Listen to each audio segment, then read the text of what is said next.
সিংহ এবং বাদরের শত্রুতা। প্রিয় বাচ্চারা, মানুষের মতো জঙ্গলের জন্তুদের মধ্যেও জমি নিয়ে বিভিন্ন সময় বিভেদ দেখা যায়। এরকমই একটি পাহাড়ের উপর হনুমানের দখলদারি ছিল। হঠাৎ একদিন সেখানে একটি সিংহ এসে বসবাস করতে শুরু করলো। সে এসে পাহাড়ের একটি গুহাতে থাকতে শুরু করলো। সিংহ আসার ফলে বাঁদরের বিভিন্ন সমস্যা তৈরি হয়, কিন্তু সিংহ তার নিজের মন্ত্রী শিয়ালের সাথে গুহাতে মজা করেই থাকতে লাগলো। একদিন সমস্ত হনুমান সাহস করে সিংহের কাছে নালিশ জানাতে পৌঁছে গেল। সিংহরাজ, আপনার এই পাহাড়ে আসার পর থেকে আমাদের পরিবারে কষ্ট অনেক বেড়ে গেছে। দয়া করে এখান থেকে আপনি চলে যান। তাহলে কোথায় যাব? সেখানেই যেখানে আপনি আগে থাকতেন। কেন চলে যাব? গোটা দুনিয়া জানে সিংহরা গুহায় থাকে আর বাদররা গাছের। উনি এখানেই থাকবেন, তোমরা গাছে যাও। না, তোমরা এখান থেকে যাও। এই, মুখ সামলে কথা বলো। তুমি জানো কার সঙ্গে কথা বলছো? এক পাঞ্জায় না শুইয়ে দেবো, কিন্তু কথা দিচ্ছি ততক্ষণ আমি তোমাদেরকে কষ্ট দেব না যতক্ষণ না তোমরা আমায় কষ্ট দিচ্ছ। কিন্তু আমাদের লাফালাফিতে আপনার কষ্ট তো হবেই। না, হবে না। তোমরা এখানে নয়, গাছে গিয়ে লাফাও, যাও। সিংহের ব্যবহার বাঁদরদের ঠিক পছন্দ হলো না। তারা নিজেদের মধ্যে আলোচনা করে, যাই হয়ে যাক না কেন, কিছুতেই সিংহকে এখানে থাকতে দেওয়া যাবে না। তারা সিংহকে তাড়ানোর বিভিন্ন উপায় বের করতে লাগলো।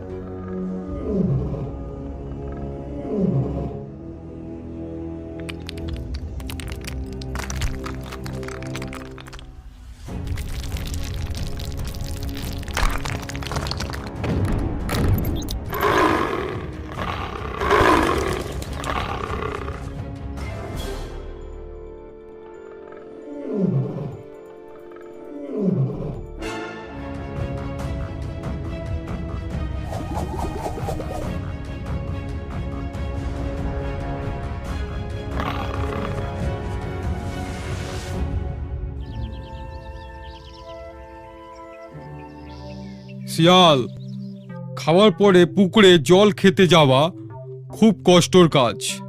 আজ থেকে তুমি জল এনে এই গুহায় রেখে দিও। আপনি যা বলবেন সিংহরাজ। নিয়ে আয় রে বেটা জল, তোকে এমন দেব না বুঝবি।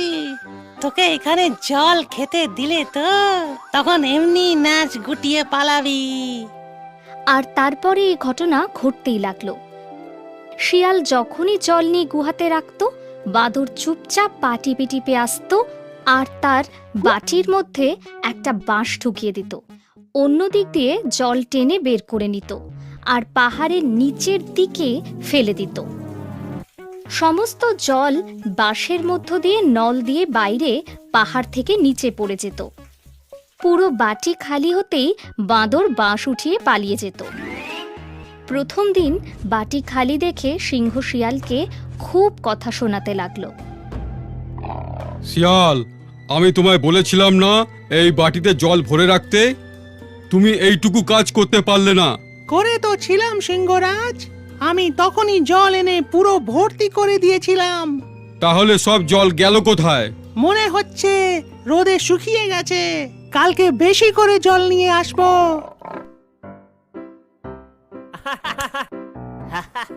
পরের দিন শিয়াল জল যখন বাটিতে ভরে রেখে চলে যায়, তখন বাদরের দল বাঁশ নিয়ে এসে জল টেনে বের করে পাহাড় থেকে নিচে ফেলে দেয়। এইভাবে সমস্ত জল নিচে পড়ে যায়। শিয়াল, আমি তোমায় বলেছিলাম না জল দিয়ে বাটিটা পুরো ভরে রাখতে? বাটিটা পুরো খালি। মনে হচ্ছে তুমি দিনকে দিন কুঁড়ে হয়ে যাচ্ছ। মনে হচ্ছে তোমাকে সেক্রেটারি পদ থেকে সরাতেই হবে। না সিংহরাজ, আমি তো পুরো বাড়ি ভরে দিয়েছিলাম, ওভারফ্লো করে দিয়েছিলাম। তাহলে জল কোথায় গেল? সেটাই তো বুঝতে পারছি না। পরের দিন শিয়াল জল বাটিতে ভরে সিংহের সাথে লুকিয়ে পড়ে গুহার মধ্যে। তখন ওরা দেখতে পায় বাঁদরের দল বাঁশ নিয়ে সেখানে আসে। বাঁশের একটা দিক জলের মধ্যে রাখে আর অন্য দিক দিয়ে জল টানতে থাকে। এইভাবে সমস্ত জল নল দিয়ে পাহাড় থেকে নিচে পড়তে থাকে। এই দেখে শিয়াল সিংহকে বলে, দেখলেন সিংহরাজ? দেখলাম। দেখেও কিছু বলছেন না?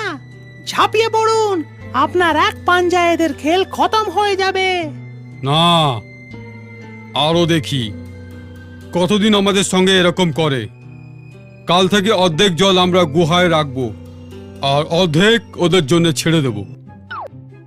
এইভাবে আরও কয়েক মাস চলতে থাকলো। বাদরের দল দেখতে পায় সিংহ তাদেরকে এই জল ফেলতে লক্ষ্য করছে। তারপরে তারা দেখল সিংহ কয়েকবারই এই কাজ করতে তাদেরকে দেখছে, কিন্তু তাদেরকে কিছুই বলেনি কেন। এমনকি আজকাল সে শিকার করে তাড়াতাড়ি ফিরেও আসছে। কি করে সে এত তাড়াতাড়ি শিকার পেতে লাগলো?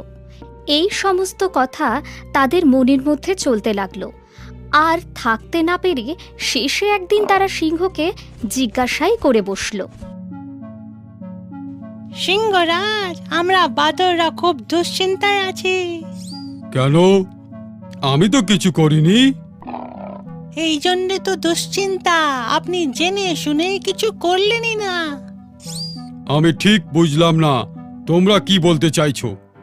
আমরা গত 2 মাস থেকে আপনার খাওয়ার জল পাহাড় থেকে নিচে ফেলে দিচ্ছি, আর আপনি দেখেও কিছু বলছেন না। হ্যাঁ, দেখি।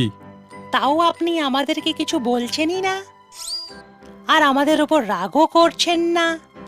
আমরা যে আপনার এত ক্ষতি করি, আপনার যে এত কষ্ট দিই, আপনার তো লোকসান হয়। তোমরা কোনো লোকসান করনি, বরঞ্চ তোমাদের জন্য আমার লাভই হয়। লাভ? কিসের লাভ? তোমরা লক্ষ্য করনি আজকাল কত কম সময় আমি শিকার করে ফিরে আসি? তাই তো। এইটাই তো আমার লাভ, সেটা শুধু তোমাদেরই জন্য। আমরা তো বুঝলাম না। তোমরা 2 মাস ধরে যে জল পাহাড় থেকে নিচে ফেলে দিচ্ছিলে, তার জন্য নিচে সবুজ ঘাস ভর্তি হয়ে গেছে। সেটা খাওয়ার জন্য হরিণ, জিরাফ, ছাগল আর ভেড়া সবাই আসে। ওরা নিজের মতন খেতে থাকে, আর আমি পাহাড় থেকে ঝাঁপ দিয়ে ওদের ধরে নিই, আর ওদের শিকার করে আমি তাড়াতাড়ি ফিরে আসি। তোমাদের এই কাজের জন্য আমাকে শিকার ধরতে বেশি কষ্ট করতে হয় না। আশ্চর্য, আমরা তো আপনার খাওয়ার জল ফেলে খুব খুশি হচ্ছিলাম যে আপনার লোকসান হচ্ছে। লোকসান তো করছিলেই, কিন্তু একটা জিনিস মনে রেখো, কেউ যদি আমাদের লোকসান করে, তাহলে লোকসান থেকে বাঁচারই নয়, সেটাকে অন্য কোনো কাজে লাগিয়ে তার থেকে যাতে আমাদের লাভ হয় সেটাই খুঁজে নেওয়া বুদ্ধিমানের কাজ।